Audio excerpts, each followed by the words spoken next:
3 questions à Marek Alter, écrivain et essayiste. Son dernier roman, L'inconnu de Birobidjan, c'est aux éditions Robert Laffont. Bonjour Monsieur Marek Alter. Bonjour. L'intrigue de votre dernier roman est située en partie à Birobidjan, un territoire juif autonome en Russie.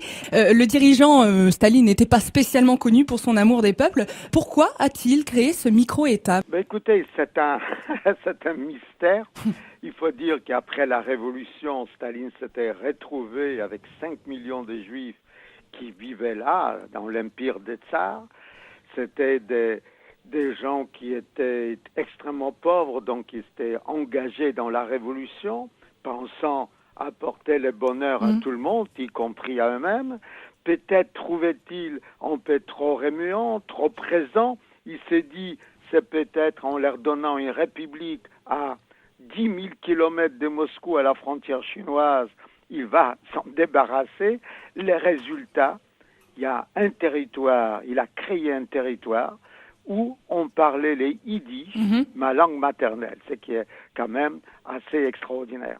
Le yiddish est devenu la langue officielle du territoire, alors qu'elle était parlée, on le sait, par plus de 11 millions de personnes avant la dernière guerre. Mais c'était une langue qui a été créée pour la survie de la communauté juive d'Europe de l'Est. Et là, elle devient officielle. Tout à fait, c'est la première fois, parce que Staline a essayé d'opposer les yiddish, la langue des prolétariats, à l'hébreu, qui à l'époque était prôné par les sionistes et qui est devenu, comme vous savez, la langue officielle de l'État d'Israël. Donc il y avait une visée politique à la création de Birobidjan dans le désir de Staline ? Ah, tout à fait. Et puis peut-être, pensait-il, les Japonais venaient de rentrer en Chine, il avait très peur des Japonais, et il s'était dit, comme beaucoup d'antisémites, que les Juifs pouvaient tout. Donc, en mettant les Juifs face aux Japonais, il allait protéger la Russie. Dans un bouleversant documentaire diffusé dimanche dernier sur France 5, Marek Alter, vous avez fait refait le trajet de ces pionniers. Que représentait Birobidjan pour ces Juifs ? Écoutez, il faut aussi savoir que nous sommes, quand Staline crée cette république autonome, Israël n'existe pas encore. Oui. On est à 15 ans avant Israël. On est avant la guerre, donc on ne sait même pas que Hitler allait détruire un tiers du peuple juif. Donc, pour les Juifs, c'était quand même la première fois qu'on leur offrait une autonomie et une langue. On a enseigné les yiddish dans les écoles. Donc, c'était une révolution. Il y a beaucoup de Juifs, par exemple, de France, communistes, d'Amérique ou ailleurs, sont allés pour participer à l'élaboration de cet État, cet État juif, oui. Et cette communauté comptait combien d'hommes, de femmes ? Oh, à l'époque, 35 000, 40 000, c'était pas beaucoup.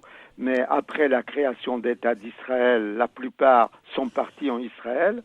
Aujourd'hui, sur 180 000 habitants, il n'y a que 8 000 juifs. Mais la langue yiddish est toujours enseignée dans les écoles. Marek Alter, votre œuvre, on le sait, est fondée sur la mémoire juive, sur l'héritage culturel, religieux des Juifs du monde. Dernière question, quelques mots. Quel héritage souhaitez-vous laisser aux générations qui vous succéderont ? Écoutez, c'est une question piège. Moi, j'aime bien partager ce que j'apprends avec les autres. Et j'apprends tous les jours, je suis un curieux.